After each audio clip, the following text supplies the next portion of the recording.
Merry Christmas to you, all our viewers from wherever you're watching us. We are happy to be here. It's Christmas Day, but we never stop talking about counterfeits, fakes, in all the things that we use.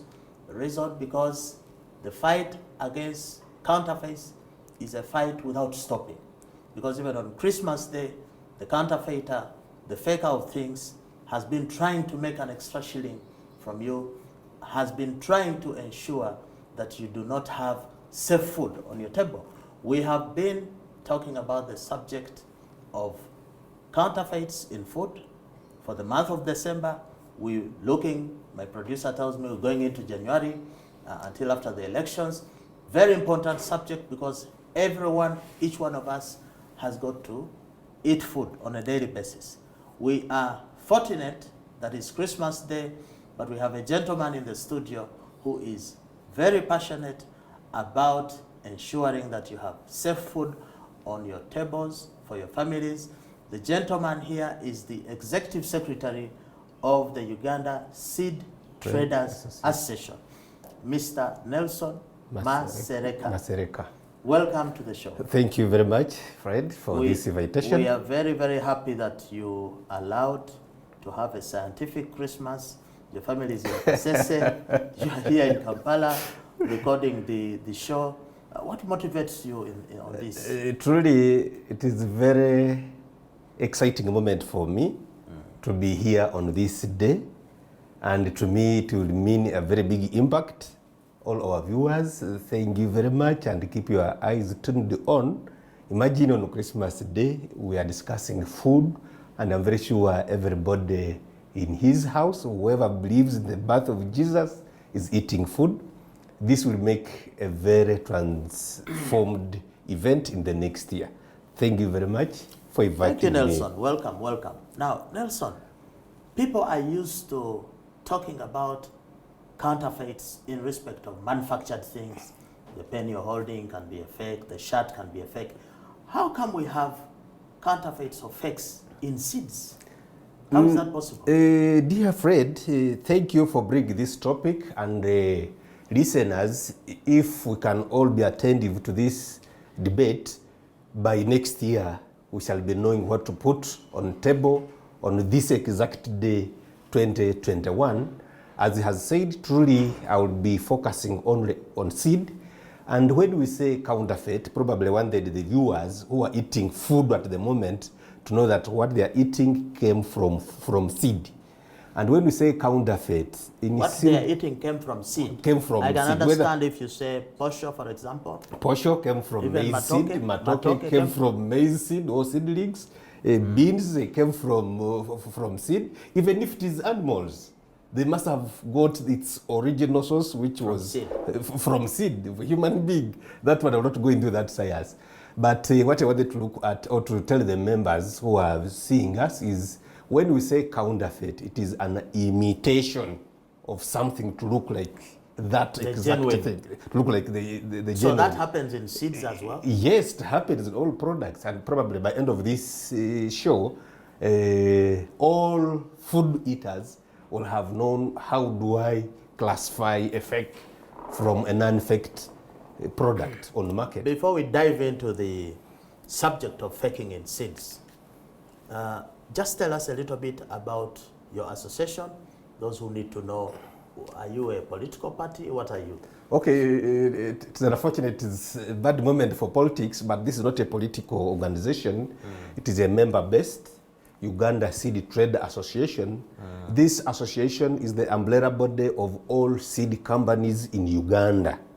And our major mission is to ensure that we have a successful seed industry that will produce and give farmers quality seed to the community.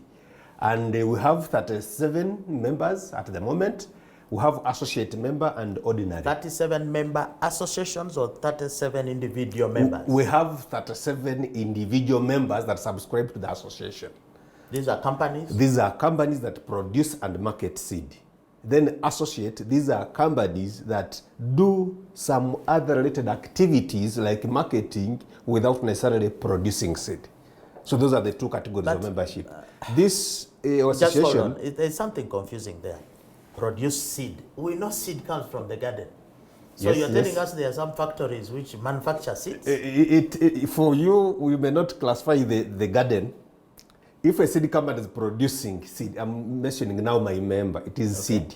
But if a member if a farmer is producing something from the garden, may not necessarily be seed, it will be food. No. I want to understand this. You are saying you have members to your association who produce seed. Good. So is this from a factory or from a garden? Is Is it manufactured? It is a value chain. Yes, it is a value chain. And factory inclusive, or factory processing inclusive in that value chain. Right away, starting from research, NARO, in this case, National Agricultural Research Organization, where my members get the breeder seed. Or this, in Uganda, would say a seed, a sigwe sokerwako. The grandmother or grandfather seed, Very mother good. seed. Yes, the mother seed from the NARO, from research. All these crops you always see, maize, beans of those different classes, different types. Beans, it is okay, you can even look at it, you know the color, you say this is the number, this is the yellow maize, these are black, depending on the region where you come from. So my members get this seed from research, plant it, And propagate it. And get other seeds. and get seed from there that they give to the farmers. So from there, now in the chain, farmers will get that seed or buy that seed, plant it, and get food, which they are now eating. So the seed companies actually do propagation and multiplication Very good. of this hybrid seed and then put it on the market. On the market for farmers to buy and produce, So, get food. so how does the faking then occur? Faking occurs in three ways. What I would say faking. One, it would come because of some people may do it in label reusage. A credible company, Labor reusage. a credible company has produced its seed. Somebody sees value in this seed and starts also reusing the same package this company used to pack his own and sell.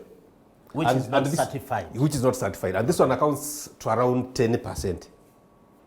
Then we have what I would call label imitation. Christmas, the way it is designed, I don't know which company which did this. Somebody imitates my label. Because he knows the label of this company is like this, can I also use it? So this time, he will get seed from anywhere. Then we'll pack it very well, use my label, and it will be sold in my names. That is another way. Then we have what we call where people will dilute. They will just mix the seed. Mislabeling of the seed. Probably hybrid, non-hybrid. Dilute. They break the seed and put something in. We put something, mix up.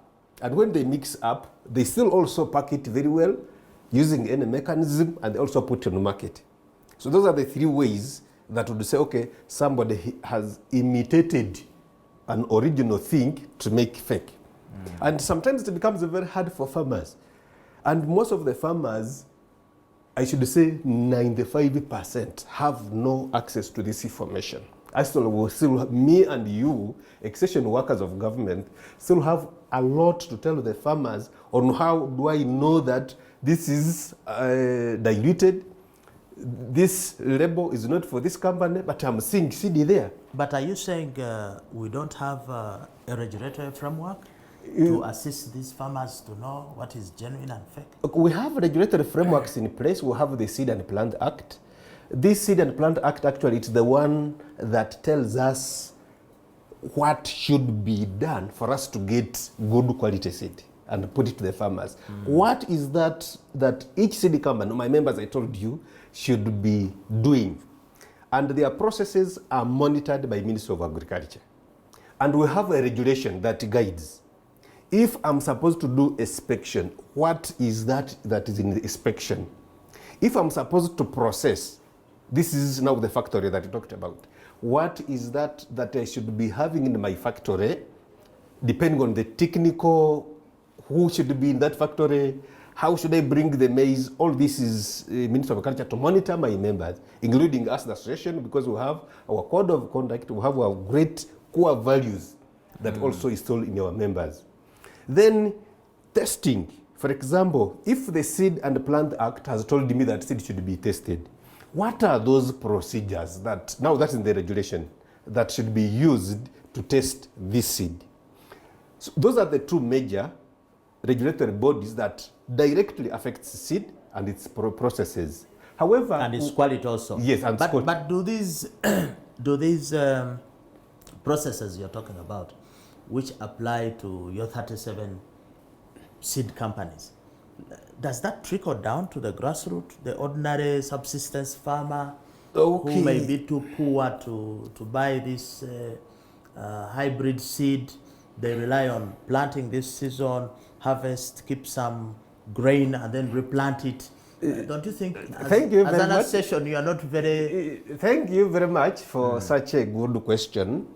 And I think all the time we have been guiding government on what to do. And when I say government, directly it will be Minister of Agriculture. And they have been gone ahead to create a department or a directorate of extension that would be now responsible to translate this information to the usual farmer. Because it is that person, the extension worker, that would easily get in touch, contact with the farmer, so that farmers know their rights. These documents are public, but in most cases they have to be open. 95% of the farmers don't know their rights in these documents. We have documents, they are there. Some even in the districts. What are the farmers' rights you're talking about? The farmer should plant a right seed of high quality, but doesn't know what if it is faked. Where do I go? Where do I start from?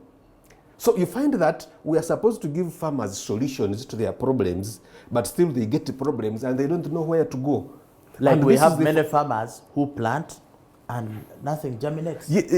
How do you help those? As I have told you, if they have bought from my members, I can take myself accountable for that, because they can mediate as an association and say, you bought from this company, this has happened to you, your company, it has happened. Actually, a farmer in Masaka one time bought what I told you, mislabeling. Somebody mislabeled a seed, and good enough had interactions with those farmers during our field days. So they were already knowing how to identify a fake seed from a non-fake seed, how to identify a relabeled bag from the original bag. And he bought 10 kilograms of maize seed. This was the same farmer who was looking at it saying, but they told us this variety belongs to this company. But I'm seeing this person labeling it. Actually, we used over 150 to go and collect 10 kilograms from Masaka. There is another case that came in Mbale. One of the extension worker in Mbale called, I remember the name, but I don't remember the sub-county because I was in Kampala. He called me, Matanda Moses, said, we have got this seed. It is not showing these features as you had told us. And they were already there supplying the consignment to the farmers. It was for free from a certain agency. Said, okay, if that is the case, don't give to the farmers. They request the farmers to come the next day to get the seed. Immediately had to switch off to know which company was that. But those are... And they were reimbursed, they were given their seed. So as an association, those are some of our mandates to protect the farmer, to make sure that they get the right thing. What percentage of our rural farmers, smallholder farmers, subsistence farmers, have access to your hybrid seeds? 10%, 50%?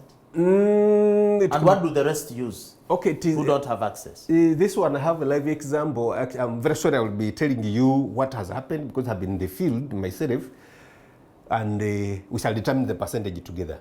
But I can say 5% have access to. You have access to the hybrid. You see, there are three things. There is accessibility, affordability, and probably accessibility, affordability.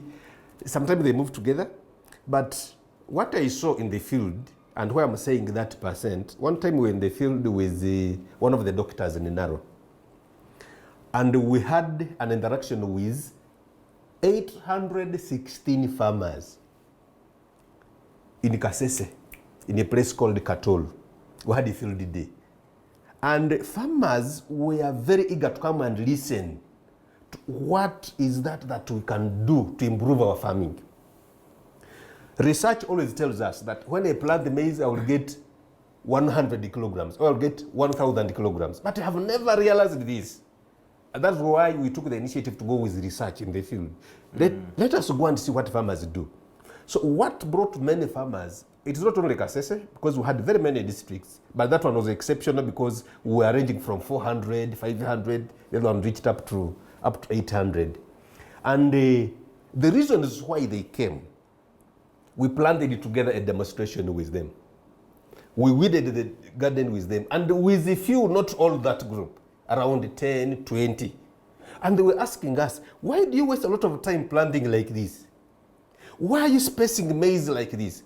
Because 1 acre of maize have its required population of maize plants for you to get that. That could be one of the reasons.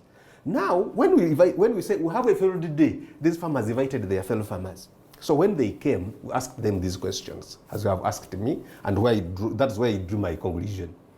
Out of 816, only six farmers had ever planted the seed which is packed. That is about 0.8%. Zero. They did not even know what they planted. But 6 had planted maize well packed. And when we asked them how much, actually the doctor asked them, how much did you buy this maize? They said 3,000. So to me I said, okay, this is OPV maize, which is maybe longer 5D. That is one of the varieties we have as OPV. Okay, now we look at that percent. Meaning...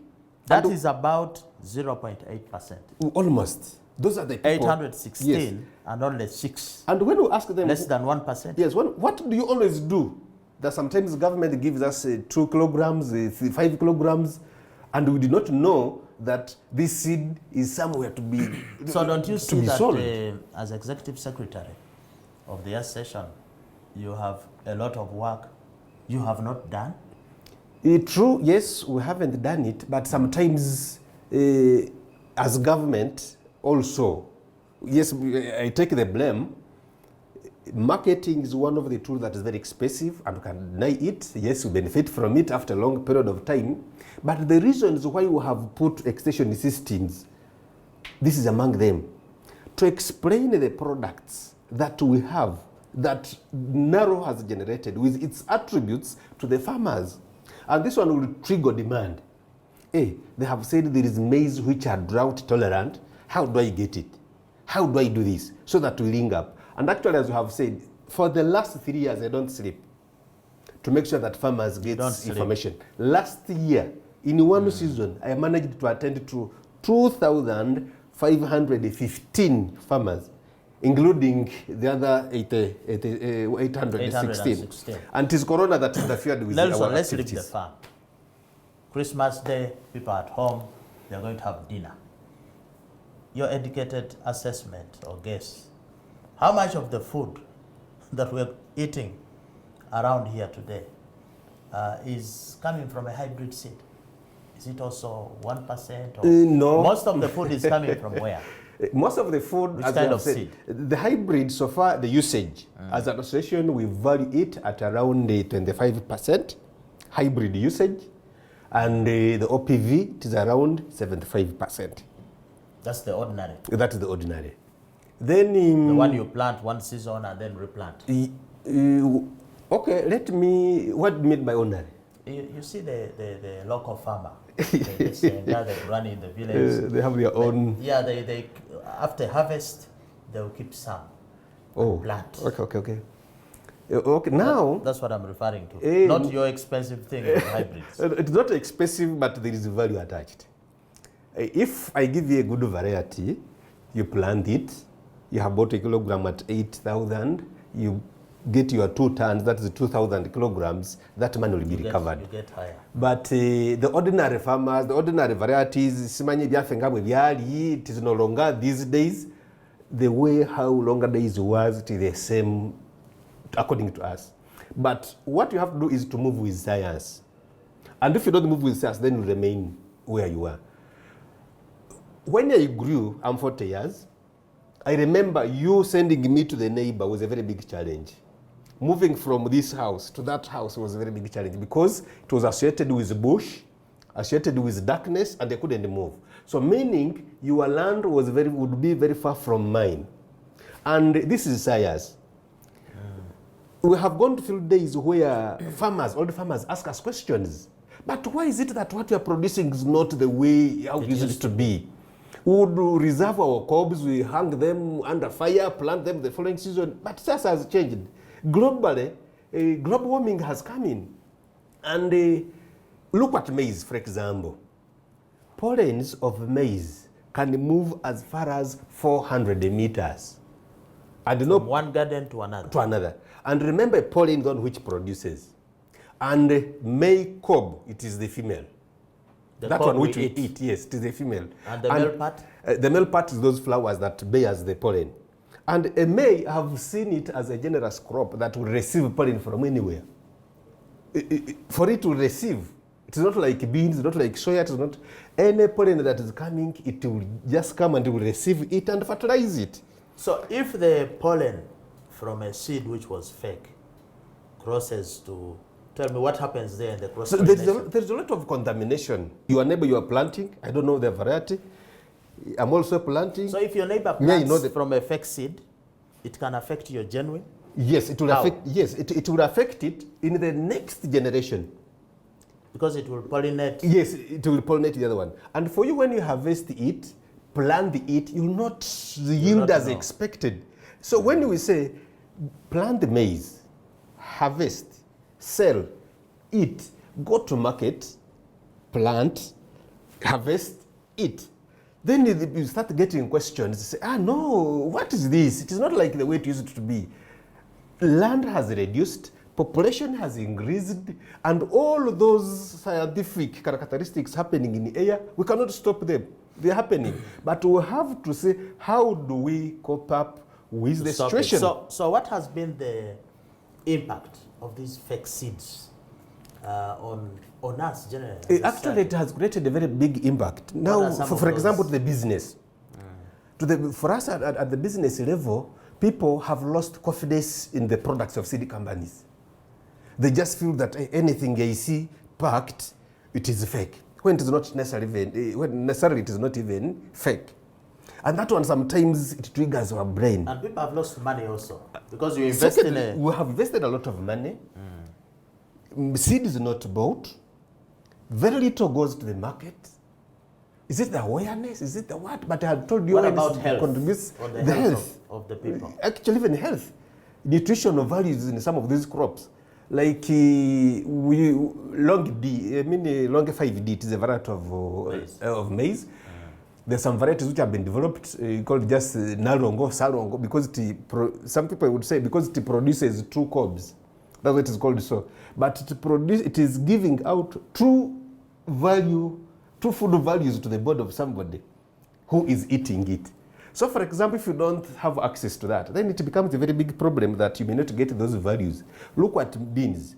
We have beans that are rich in iron, rich in zinc, narrowbean 1, narrowbean 3, which we recommend that probably somebody who is pregnant, a school-going child would be eating, so that this iron can probably stabilize the body with blood, they lose blood and so on.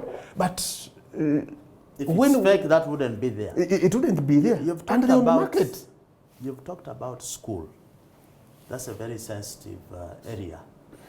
We attended, I think 2 years ago, a national anti-aflatoxin Acheli Okaya professor presented a paper, and he was saying that most of the maize, the groundnuts that we have on the market, including those that children are eating at school, have very high amounts of aflatoxin, so high that it's not even fit for human consumption. Chicken.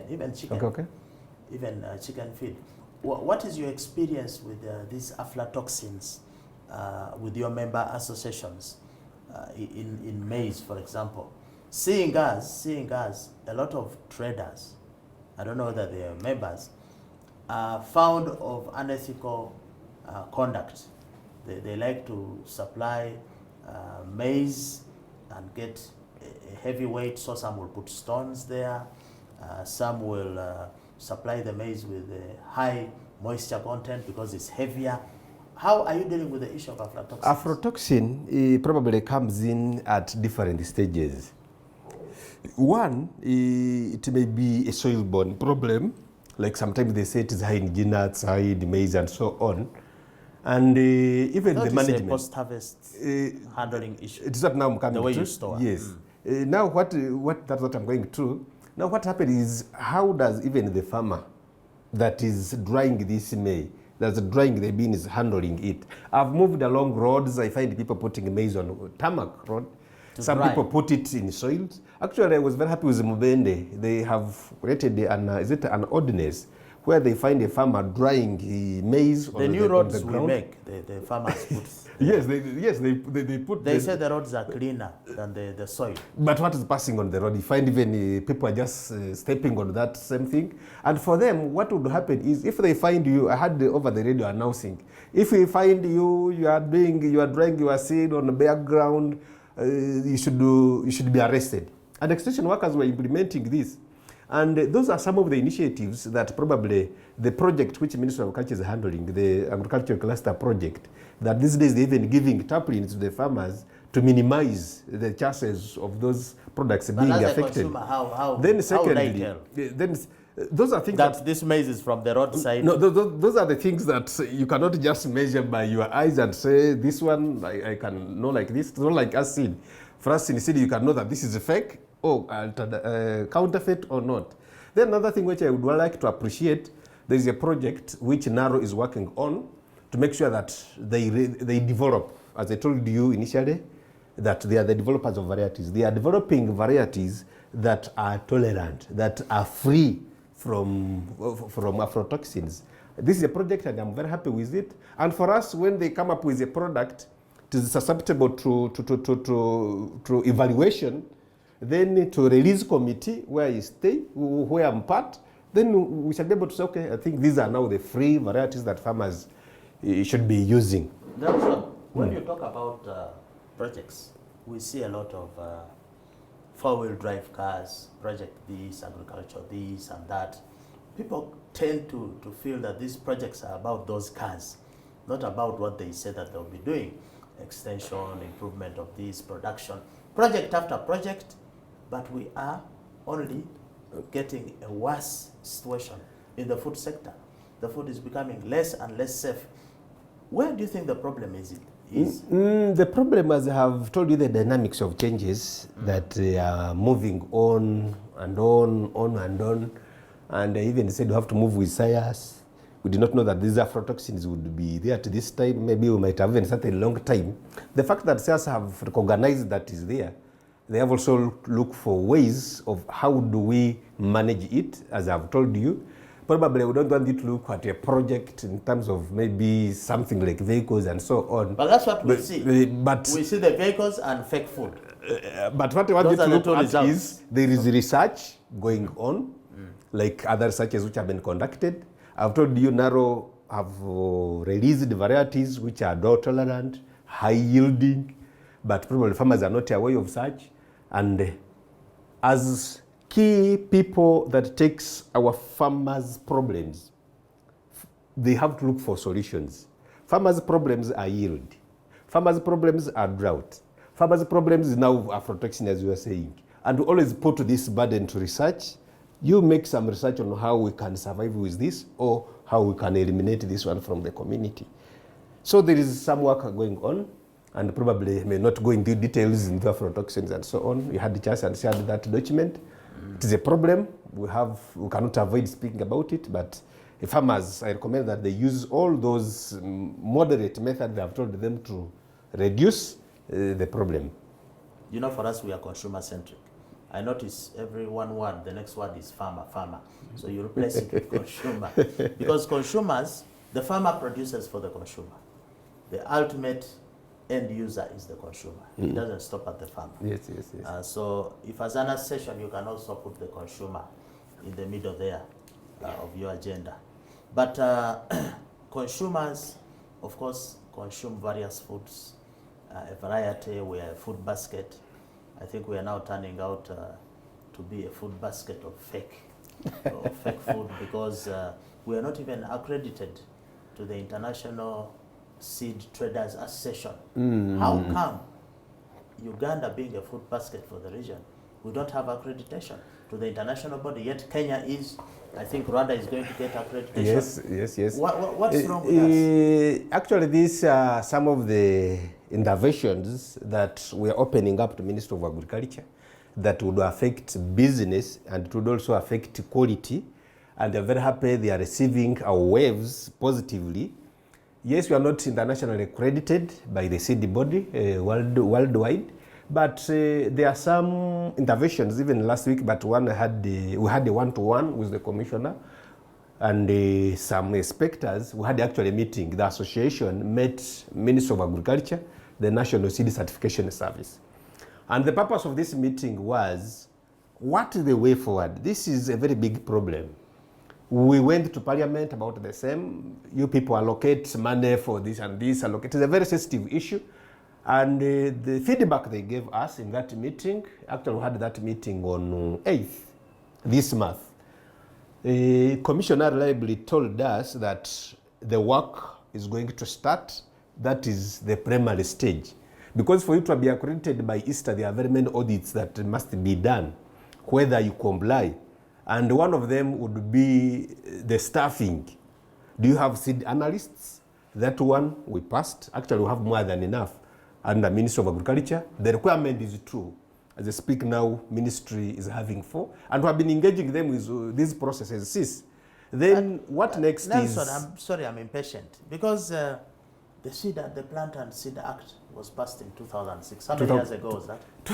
That's almost over 14 years. Yes, 14 years. So we are so slow that it takes us 14 years to do all those things you are talking about to accredit, and yet when you are accredited, then you are able, for example, to provide a market for Ugandan seed to the international market. That is money that we are losing. Why are we moving so slowly? As impatient as you were, I'm also so impatient.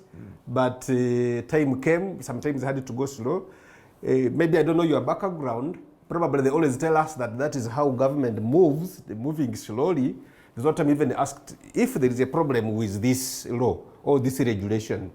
Why can't we? I realized this when we are validating the seed and plant regulations, because I would say, but this statement would be like this. But you find lawyers saying no. In the Seed and Plant Act, the provision is not there. So we have to align this one with this one. So they told us that is how things move. But all those years, imagine even the seed policy, you first appreciate. We have been using a long ago seed policy as early as probably 1937. Now we have a seed policy 2018. To me, I'm happy. I'm happy because we have reached that level. I think we should not be... So you people should be kindly be coming in. I think today is Christmas and our level of truth must be at the highest. I think we are not doing enough. Yes. We are not doing enough. We are not exploiting our comparative advantage as a food-producing country to benefit from the good weather, the good soils that we have to produce food and take our people out of poverty. So I feel that maybe the message you should take to your members, your chairman and the executive, is that for us here at the League of the Genuine, because we are pushing the consumer's agenda, the consumer deserves the best, whether it's Christmas Day, after Christmas, before, whatever day it is, every single day.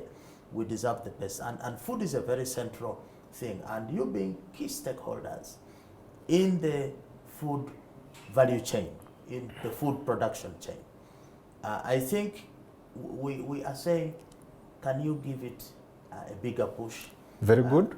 Much bigger push. Yes, we need you there, but can we have a much bigger push to ensure that a lot of the foodborne diseases, I am sure today people have had Christmas lunch and dinner. Yes. Some people are going to get food poisoning. Which I'm also heavy with now. Yes. So some people are going to fall sick because they ate something that was poisoned or that had some pesticide residue or something like that. So it's a serious issue that is affecting us immensely, and the consumers, don't know what to do, don't know where to go. Yes, there's a program here that is enlightening them, but I think we need to see more action. So going into the new year, Uganda Seed Traders Association, what's your promise? My promise is we are still pushing government to make sure that we are internationally accredited.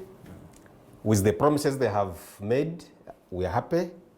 If this year ends without that, then I will be not happy also. Secondly, as we enter next year, I'm just telling farmers that you have got food today, you are not sure of tomorrow. When you are going to buy seed, buy genuine seed so that you plant and get the right food, you get the right quantity that you'll be able to serve to your family. And probably, how will I know? I think if I leave this stage without telling farmers that, how do I know that this seed is fake?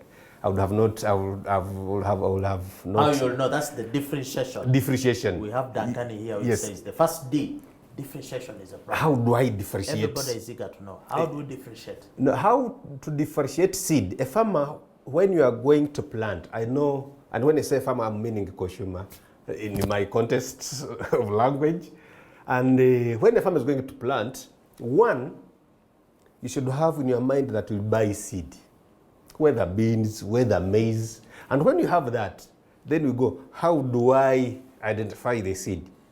Because most of the farmers in Uganda, when it rains, it is a season for planting. They just go to the market, fetch in cups, put in the bags, they go and plant. For them, that's what they take to be seed. Seed must be packed.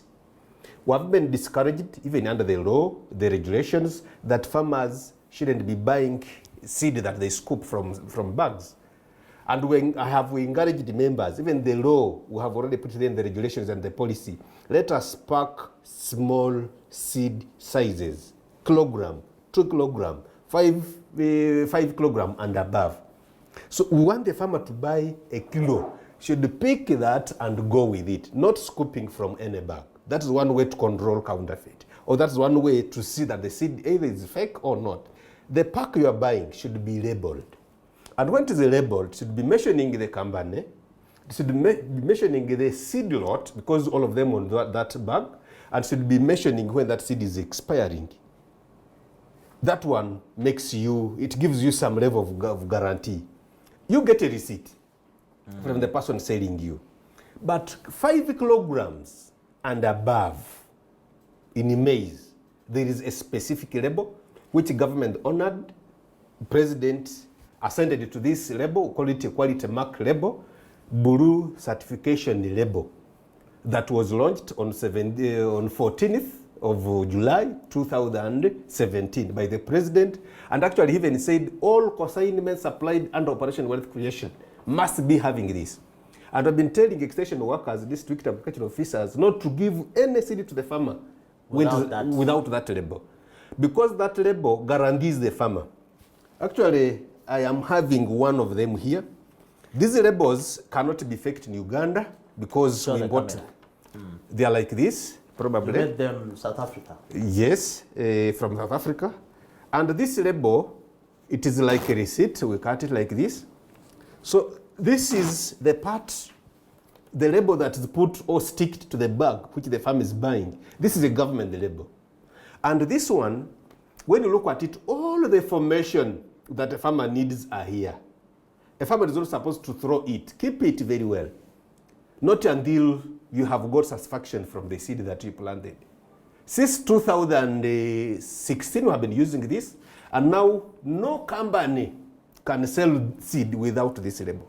The criteria of getting this label is not easy, and this one probably would distinguish who is supposed to be selling seed. Excuse me. And when you look at this, what makes me happy is it is telling the farmer what is that variety. It is, for example, this one, it is maize. When it says the crop is maize, the variety is long 5D. You have planted long 5D. Why should you expect 2,000 bags when you know already the variety? Then you say, I'm going to show a company. The variety here will be telling whether it is OPV or not OPV. And this is now what we are doing as USTA these days. How do you tell the farmers that this is OPV and what is my expectation from this variety? It's even telling the farmer expiry date.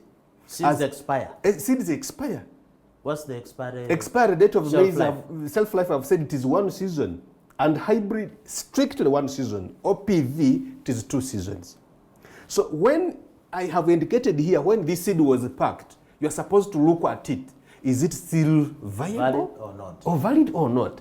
Then another characteristic with this label is when you look at it as having a seed lot, this seed lot helps us to track that seed so that the farm is protected. Actually, surprisingly, when we are launching this, when the president, we gave him the first sample, he said, I want this statement to be there so that my farmer is protected. And the statement here is he wanted us to quote that in case of irregularities with this seed, then that person should be susceptible to Seed and Plant Act 2000. For the necessary sanction. Yes. And this paper is not, it is a tamper-proof. You cannot just break it anyhowly. It is very elastic. And okay, so let's leave this paper which can't tear. Let's go back home. It's Christmas again. Yeah. Most of you like your rice and you like it brown. But Nelson is here. Let's see whether he will confess. A lot of the brown rice that we eat actually is just food color. It's not brown rice. Can you make a confession? How rampant is this business of putting food color in rice on the market here? Actually, I'm not like getting... with brown rice. I'm not getting what you're meaning by color. What I mean is that some people will look out for brown rice, okay? Yes. But what we have found from our investigations is that they just put color to make it brown. Okay. It's actually white rice, but they put for color cooking? to make it. Yeah, the food we eat, food color. Okay. I think now that's work for UNBS. No, but traders, you've not seen, because I'm talking to you as a... Yes. You have some traders there. Yes, who are trading with rice seeds. Yes, rice all is seeds. seed. Yes. So you don't know food color in the... We don't treat rice, and actually in most cases, peanuts and rice we are advisable to sell it in its shells. So sometimes when you say coloring, the final rice that we buy in the supermarket, most of which is brown. Maybe you should interest yourself. Yes, I have to invest myself. It's just food color. It's not actually brown rice. So actually that is food. Seed, I've told you. Yes, I've told you. So as we close, I think it's important, I point this out to you. The crop inspection department in the ministry does the inspection of the seeds and so on. Its capacity is only 20%. Who inspects the rest, the 80%? Truly, inspection is inadequate compared to the volume of fields that USTA members are having. And frequently, we have been negotiating with the government to recruit more inspectors. However, the seed law, and I mean the Seed and Plant Act, allows Ministry of Agriculture to identify and accredit private inspectors. And our focus as private seed producers is still there. We have a feeling that if probably that one would be widened, Ministry, if they would accept that the capacity... Why don't you apply to do inspection? We have been trained, we have done all that it takes, and we are still in negotiations. As I told you, probably that is the procedures we are supposed to be taking. Truly, it is not enough. And we have harmonized our regulations, EAC, COMESA, to make sure that we expand that. In Kenya, they have started. Zambia, they are doing it. In Rwanda, they are almost starting. And this is the only way that probably would be everywhere for us to have some raised standards of inspections. Okay, so as you prepare to go back to Kasese, but there is a curfew, I think you'll go tomorrow. It is not possible now. But I'm exempted. You're exempted. I'm a social worker. Okay. Because I'm in agri-inputs. You're providing food. Yes, so even the president allowed me to move anytime I want to move. For those manning the roadblocks. Yes. You've just eaten your seeds. Okay, so as we close, of course we are grateful you made the time on Christmas Day to be with us. And we shall have more and more engagements. We would like you to give your final message to people listening to you. My final message would be I'm sending greetings to all farmers, the ones we are calling consumers. They are my consumers, to make sure that they are very vigilant as we enter next year. as we prepare to plant. I think we have pushed this message early enough. This is December. It should give them humble time to prepare. It can give them humble time to contact us.